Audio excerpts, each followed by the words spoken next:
Bonjour à toutes et à tous et bienvenue dans cette nouvelle vidéo. Je suis vraiment ravie de vous retrouver après ces quelques mois de pause dont j'avais besoin je crois et je suis ravie de vous retrouver à présent en vidéo.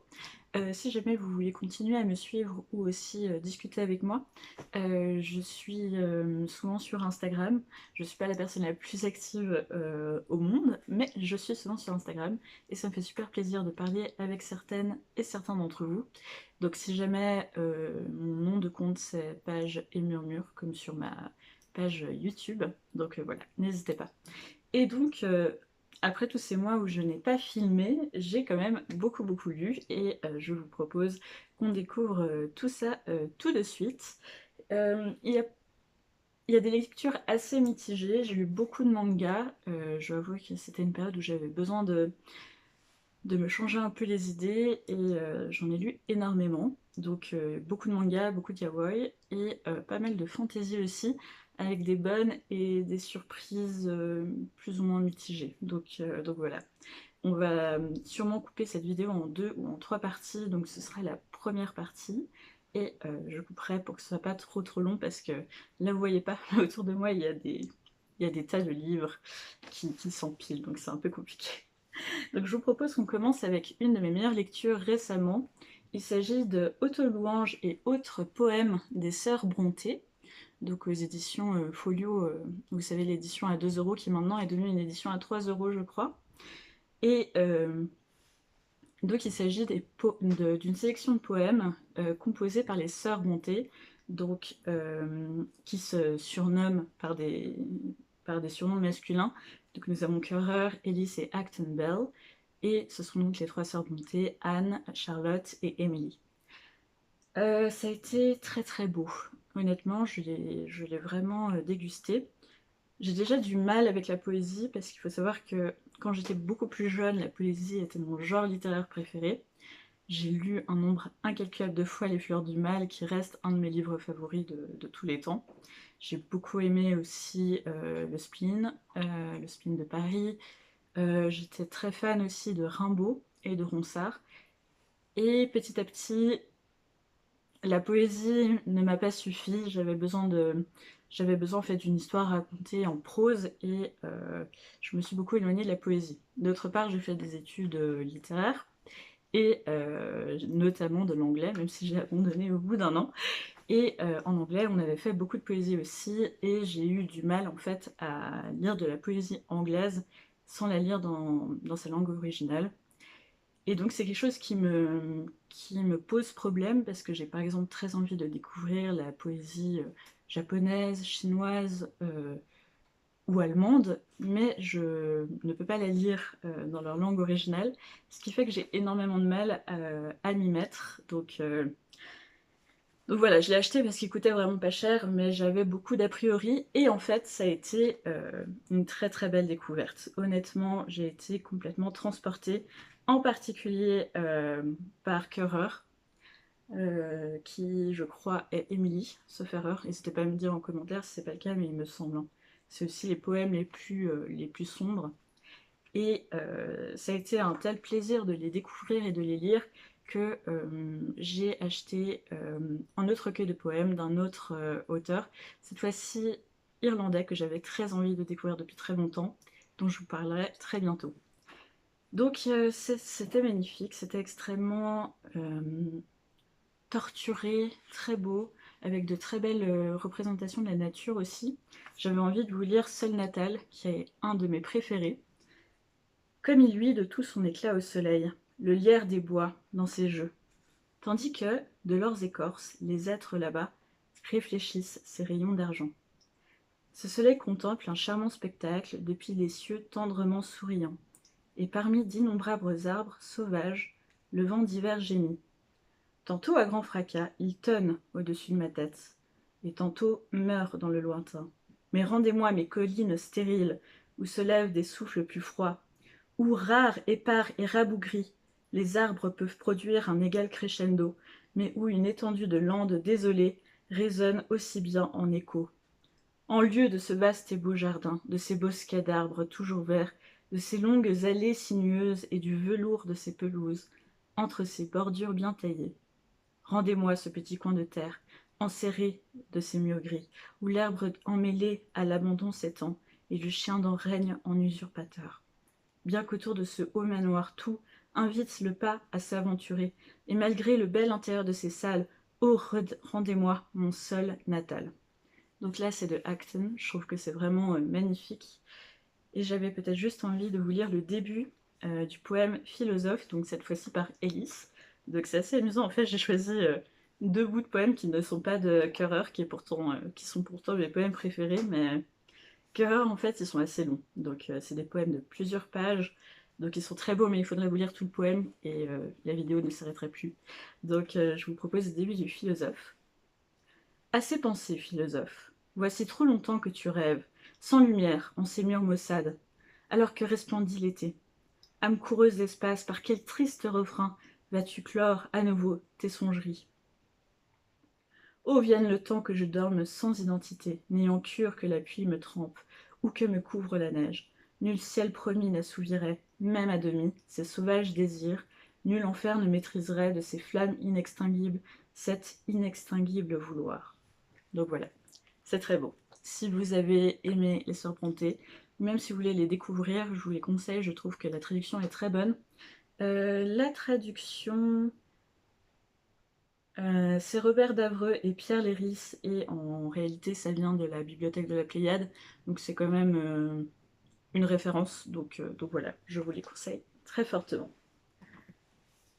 Ensuite, on va faire un bond dans le temps, on va faire un bond d'un siècle à peu près, parce que je vais vous présenter Toi-nous de Antoine Silvère.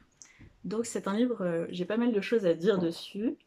Il s'agit d'un livre de la collection Terre Humaine Poche, qui est en fait une collection que je ne connaissais pas du tout et qui m'intéresse très fortement. Donc celui-ci, je l'avais trouvé dans une brocante à 50 centimes. Euh, il était en fait dans les ouvrages qui, s'ils n'étaient pas pris, allaient être mis à la poubelle. Donc je l'ai pris très très vite et je ne comprends pas pourquoi, parce que c'est vraiment un énorme coup de cœur. En fait, Terre Humaine Poche, c'est une collection qui s'intéresse aux différentes cultures. Donc il y a beaucoup d'anthropologie dedans, notamment Triste Tropique de Lévi-Strauss a notamment été publié chez Terre Humaine Poche.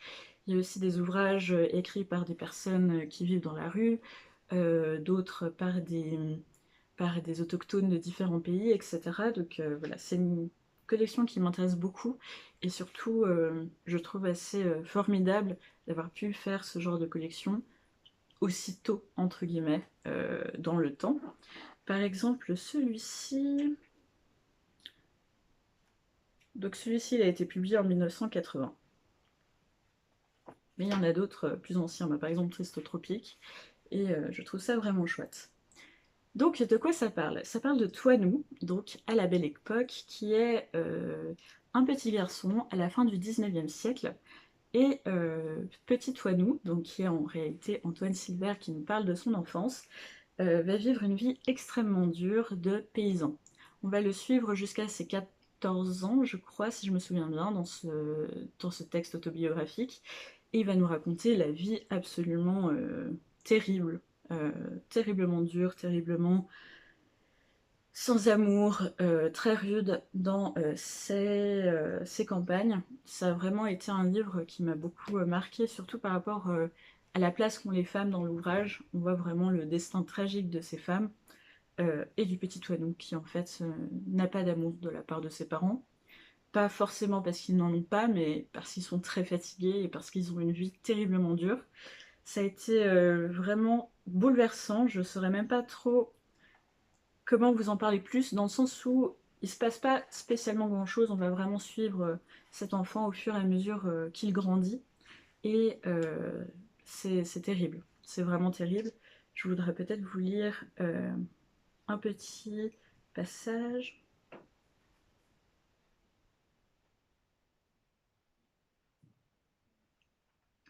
Oui, il y a des passages absolument horribles, je l'avais mis en... Je l'avais souligné de violence envers les enfants, surtout de la part des maîtres, les maîtres d'école, le fait que les filles arrêtent très tôt l'école, Il y a aussi des descriptions de paysans qui se suicident, et donc des descriptions de corps, donc si c'est quelque chose qui peut vous mettre mal à l'aise, je vous le conseille vraiment pas. Mais il y a des descriptions de paysans qui se suicident parce qu'ils ne peuvent plus payer le loyer qu'ils payent aux propriétaires terriens. Donc voilà, c'est très dur, et vers la fin de l'ouvrage, c'est pas un spoil parce que c'est vraiment... on suit sa vie, donc si ça ne vous intéresse, si ça vous intéresse, ce n'est pas un spoil si je vous dis ça. Il arrive en ville et on va découvrir l'horreur d'être un enfant, non plus à la campagne, mais en ville, qui crée en fait plein de problématiques différentes et en même temps semblables. Donc vraiment, j'ai beaucoup aimé. Je guette à chaque fois que je vais dans une friperie ou dans une brocante, si je trouve d'autres terres humaines poche, parce que j'ai pas envie de les acheter neufs, parce qu'à mon avis, ils ont quand même... euh, Terre humaine poche, en fait, en faisant mes recherches, c'est quand même assez connu, ça a été un bon succès de librairie à chaque fois, donc je l'ai trouvé d'occasion. Notamment Toinou, il est plus réédité, donc celui-ci on peut pas le retrouver, et ceux qui m'intéressent le plus ne sont pas réédités. Donc voilà, c'est une quête que je vais avoir au long cours, mais si ça vous intéresse vraiment, je vous le conseille très fortement. Il est vraiment chouette, je crois qu'il existe en e-book. Donc voilà, ça peut être une alternative, je suis sûre qu'il y a pas mal de bibliothèques qui l'ont encore, et vraiment, j'ai beaucoup aimé. Petit bémol, la misogynie de l'auteur. Mais d'un autre côté, on parle d'un paysan de la belle époque, donc il faut aussi remettre dans son contexte la manière dont il a de parler des femmes, mais s'il y a une certaine sensibilité à la violence qui est perpétrée envers les femmes, il y a aussi des remarques extrêmement misogynes. Donc voilà, si c'est quelque chose qui peut aussi vous déranger, je le signale quand même. Moi, ça m'a fait tiquer, mais c'était pas non plus dérangeant au point que je ne puisse pas continuer mes lectures, ce qui est parfois le cas, donc voilà. Très bonne découverte. Ensuite, j'ai lu le premier tome de Tsubaki Love, et si vous avez mon âge, vous reconnaîtrez sûrement. Donc Tsubaki Love, c'est un manga qui a eu énormément de succès, on va dire, au début des années 2000. Donc ça a été édité par Panini, donc moi ça me rappelle beaucoup de souvenirs. Je l'ai trouvé en petite librairie d'occasion, lui aussi, et en fait j'ai réussi à avoir toute la collection avec ces tomes, ces doubles tomes là qui sont assez prisés en ce moment. Il y a notamment Fruit Basket qui a été réédité en double tome. Je crois qu'il y a Magical Doremi. Non, c'est l'autre, c'est Tokyo Mew Mew, qui est en ce moment réédité en double tome, que j'ai très envie d'avoir parce que j'ai beaucoup aimé Tokyo Mew Mew. Mais bon, c'est un autre sujet. Et donc, il y a ces doubles tomes, c'était très intéressant parce que j'ai pu avoir toute la série pour 5 francs, je crois, en tout. Donc voilà, c'était fort bienvenu, parce que j'ai toujours voulu la lire et je n'ai jamais pu la lire parce que la bibliothèque où j'allais quand j'étais petite, il n'y avait jamais le premier tome. Et je détestais lire des mangas sans ordre. Je sais que beaucoup de jeunes l'ont fait et le font encore parce que j'ai été bibliothécaire, notamment au rayon jeunesse. Et il y a beaucoup d'enfants, par exemple, les Naruto, qui prennent n'importe quel tome quand ils sont disponibles pour les lire. Mais moi, ça me traumatise. J'avais dû faire ça pour les Naruto, justement, parce que bon, le premier tome de Naruto, que ce soit aujourd'hui ou il y a 10 ans, c'était pas possible de l'avoir en bibliothèque. Et donc, je l'avais fait et je ne comprenais rien à la série en fait. À un moment donné, voilà, enfin je suis arrivée assez loin dans la série, mais en ne les lisant jamais dans l'ordre, et c'était dramatique. Aujourd'hui, je ne sais plus, enfin je ne sais toujours pas à quel moment arrive tel et tel événement, donc c'est quelque chose que je ne voulais pas faire pour Tsubaki Love. Et j'ai très bien fait de le lire, donc je me réjouis beaucoup, j'ai la suite à lire, donc c'est un peu une lecture doudou. C'est vraiment ces vieux dessins. Enfin vieux, je suis pas vieille, mais vous voyez ce que je veux dire. Ces dessins vraiment typiques du début des années 2000 qui, moi, me manquent beaucoup. Je trouve que dans les mangas plus récents, on perd un peu cette patte et surtout ce sens du détail. Si je prends un manga récent... Euh... Oui, vous voyez. Enfin, c'est très joli aussi, mais il y a beaucoup moins de détails, notamment au niveau des cheveux. Il y a beaucoup plus de choses faites par l'ordinateur. Donc voilà, c'est une petite Madeleine de Proust, ça fait vraiment plaisir. Et l'histoire est sympa, donc c'est un Enemies to Lovers. Une histoire un peu de harcèlement scolaire et le bullier va tomber amoureux de la bully quelque part. Donc voilà, aujourd'hui on pourrait dire beaucoup de choses par rapport au scénario et du fait que c'est certainement très toxique, mais moi j'aime beaucoup et c'est très sympathique, donc voilà, je le lis avec beaucoup de plaisir, je vous le conseille. Je pense qu'il est trouvable dans toutes les librairies, mais c'est pas quelque chose que j'aurais acheté neuf, donc très content de l'avoir d'occasion. Ensuite, je vais vous parler d'une trilogie que j'ai énormément aimée. Enfin, c'est une quadrologie et le tome 4 sort le mois prochain. Il sort en juin, donc voilà. J'ai lu Le monstre et la bête, donc de Renji. Et c'était trop bien. Alors, je sais pas vraiment comment vous en parler sans vous dévoiler l'histoire. Je vais peut-être juste vous montrer les couvertures que je les trouve vraiment chouettes. Donc c'est du yaoi. Et c'est du yaoi plus 18, donc vous êtes prévenus. Donc de quoi ça parle? Ça parle d'un monstre qui est un être humain monstrueux qui tombe amoureux d'une créature dont on ne sait pas vraiment ce qu'elle est. Et c'était trop bien. J'ai adoré. D'une part parce que le monstre humain, en réalité, c'est une personne d'âge mûr. Je crois qu'il a 50 ans dans le manga. Donc c'est agréable d'avoir une histoire d'amour racontée avec un personnage d'âge mûr qui ne soit pas un petit genou, parce que c'est souvent le cas dans les yaoi. J'ai trouvé l'histoire d'amour extrêmement belle en fait, c'est très très beau. Le résumé peut faire un peu peur, moi j'avais eu un peu peur, je me suis dit oh là là ça va être pas très crédible, ça va être extrêmement olé olé sans qu'il n'y ait rien derrière pour contrebalancer ce côté olé olé. En réalité c'est très peu olé olé, je crois que ça l'est dans le tome 3. Donc voilà, vous avez 2 tomes uniquement de romance et d'aventure. Il y a de très belles réflexions sur le regard des autres, sur qu'est-ce qui fait qu'on peut plaire à quelqu'un, est-ce que c'est uniquement le physique, est-ce que ce sont d'autres choses. Euh, donc voilà, c'était vraiment très très bien. Je vous les conseille, si vous aimez les yaoi fantastiques, foncez.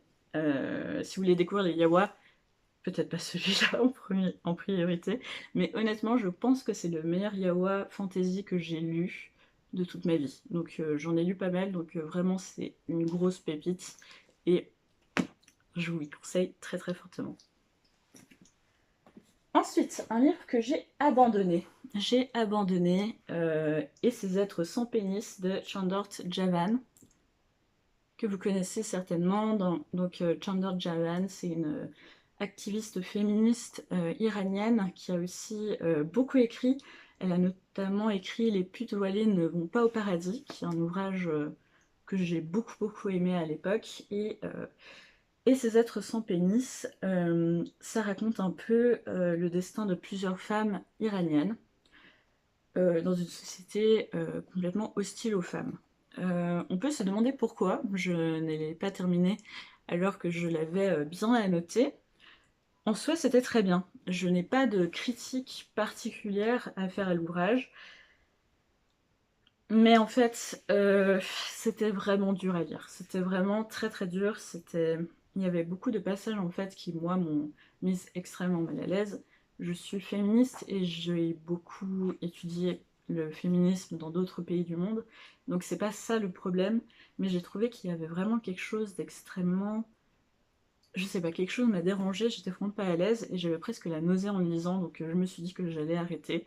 Peut-être que je vais reprendre. J'avais beaucoup aimé Les putes voilées n'iront pas au paradis, donc je pense que la plume de Chandor Javan me plaît, mais celui-ci vraiment ça n'a pas été possible. Je voulais peut-être juste vous lire un passage pour vous donner une idée. Dans ce roman basé sur des faits réels, je n'invente rien ou si peu. Donc pas d'imagination à délire car la réalité surpasse toute exagération surréaliste. Pas d'embellissement non plus. Et même si raconter signifie sélectionner, éliminer, choisir, peaufiner, parfois juger et décider ici et là de rendre saillants certains détails, ce qui suit est un roman vrai dont les personnages vous deviendront familiers. Je veux, lecteur, que ces listes restent à jamais dans votre mémoire. Bon, bah, ça c'est réussi, mais effectivement je ne vais pas l'oublier. Donc voilà, j'y reviendrai certainement, je le garde, mais pour l'instant, c'était pas pour moi. Ensuite, je vous propose de vous parler de La Cendrillon du Canal de Yu Xinwu. Donc toujours folio 2 €. Celui-ci, je l'ai aussi trouvé d'occasion. Et c'était magnifique.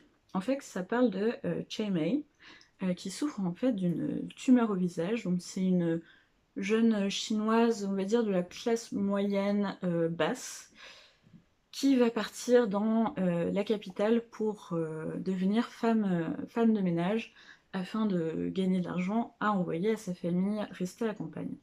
Mais elle a cette tumeur au visage qui fait qu'elle est visible. Et du coup, ce qui se passe, c'est que petit à petit, sa vie va s'effondrer parce qu'on va la chasser. On ne va plus vouloir l'employer parce qu'en fait, son visage, la tumeur sur son visage rappelle qu'elle va très certainement bientôt mourir parce qu'elle n'a pas les moyens de se payer des soins à l'hôpital. C'était très très beau. C'était vraiment très très beau, j'ai beaucoup aimé. Il y a quelque chose de... Liu Xianluo, c'est vraiment un auteur que j'aime beaucoup. Je trouve qu'en très peu de mots, il arrive à donner vie à ses personnages. Il y a quelque chose de très intéressant à suivre cette classe moyenne chinoise, qui n'est pas toujours dépeinte. Souvent on parle soit des personnes les plus fortunées, ou alors vraiment de la misère absolue. Mais cette classe moyenne basse n'est pas, à ma connaissance, en tout cas pas souvent représentée. Donc j'ai beaucoup aimé les réflexions par rapport aux femmes dans la société chinoise. C'était vraiment très bien, c'était très triste, vous vous doutez de la fin, donc voilà, c'était très triste, mais c'était très intéressant et je ne regrette pas de l'avoir lu, et j'ai hâte de lire plus de choses de Liu Xinhuo. J'aimerais bien lire un roman, je n'en ai pas encore lu. Pour l'instant, j'ai lu surtout des nouvelles qu'il a écrites, donc voilà, c'est quelque chose que j'ai très envie de continuer par la suite. Et enfin, on va parler d'ouvrages que je n'ai pas sur moi, mais que j'ai dans mon petit carnet où je note mes idées de vidéos. Donc, je vais vous parler des Oranges ne sont pas les seuls fruits, donc Oranges are not the only fruits, de Janet Winterson, publié en 1985. C'est un ouvrage que j'ai lu sur ma tablette, raison pour laquelle je ne l'ai pas avec moi. C'est un ouvrage que je voulais lire depuis très longtemps. Il y a une petite story time par rapport à ça. J'étais en Angleterre avec une de mes amies et c'était il y a 11 ans. Je pense que ça fait 11 ans maintenant. Et je suis allée à la librairie Gay is the World, qui est donc à Londres. Et à la librairie, on m'a conseillé cet ouvrage que je connaissais absolument pas. Je l'ai acheté et je ne l'ai jamais lu. Pourtant, il me faisait toujours de l'œil. Je crois que chaque année, je le mettais dans ma pile de choses à lire absolument. Mais je sais pas pourquoi je ne l'ai jamais lu. Et là, j'étais un petit peu dans une panne de lecture et je me suis dit, bon, lis-le sur la tablette, emprunte-le à la bibliothèque et lis-le directement. Et c'était un immense coup de cœur. Je ne vais pas plus vous en parler parce que je vous prépare une vidéo sur les livres qui parlent de communautés religieuses extrêmes. Donc je ne vais pas vous en parler énormément parce que j'ai beaucoup de choses à dire par rapport à cet ouvrage et je souhaite aussi le mettre en miroir avec d'autres que j'ai lus et que je ne vous présenterai pas ici, que je vous présenterai du coup plus tard dans cette vidéo, mais ça a été un gros coup de cœur. Donc ça raconte l'histoire d'une jeune fille qui est élevée dans une secte, on va dire chrétienne, en Irlande, et elle tombe amoureuse d'une fille. Et c'était prodigieux, c'était extrêmement triste parce que, eh bien, évidemment, la communauté ne va pas l'accepter. Mais il y avait plein de réflexions super intéressantes que je vous raconterai. Mais je peux déjà très fortement vous le conseiller. C'est vraiment un ouvrage qui m'a marqué. Et je pense qu'il y a un avant et un après avoir lu Oranges are not the only fruits. Vraiment, c'est quelque chose de... C'était magnifique, vraiment. Ça dépeint aussi cette Irlande très miséreuse des années 80 d'une manière extrêmement juste. L'ouvrage est très court, donc vous pouvez vraiment le lire très très rapidement. Et vraiment, c'était magnifique. Donc voilà, je vous le conseille très fortement. Et je crois qu'il y en avait un autre que je voulais vous présenter. Ah oui, on va finir par Dans les pas d'une autre de Jojo Moyes, que je n'ai pas non plus, donc qui est aussi sur ma liseuse, qui était fort sympathique. Donc Jojo Moyes, je l'aime depuis que j'ai lu Avant toi, donc la trilogie Avant toi, qui a aussi été adaptée en film, qu'on trouve actuellement sur Netflix. qui a vraiment été une série que j'ai lue, relue et encore relue. Et donc j'ai voulu lire son dernier, Dans les pas d'une autre, qui était une histoire, fort sympathique en fait, où 2 femmes, une extrêmement riche et une autre, très pauvre, vont échanger par hasard leur sac et ça va leur permettre, de changer de vie pour le meilleur et pour le pire. C'était très sympathique, c'est de la chick lit, donc c'est vraiment, pas prise de tête. J'aime beaucoup Jojo Moyes, j'aime beaucoup comment elle écrit, donc voilà. J'ai passé un très bon moment, c'était distrayant, je crois que j'ai lu en 1 ou 2 jours, donc voilà, si jamais, je vous conseille. Donc voilà, c'est tout pour cette première partie. Je vais aller boire tout de suite quelque chose de chaud et je vais vous tourner la suite. N'hésitez pas en tout cas à liker cette vidéo si elle vous a plu, à laisser un commentaire, ça me fait toujours ultra plaisir de pouvoir vous lire et vous répondre en commentaire, et à vous abonner, pourquoi pas, à la chaîne pour ne plus rater aucune de mes prochaines vidéos. Je vous dis à très bientôt et ça me fait vraiment plaisir de vous revoir. Bisous!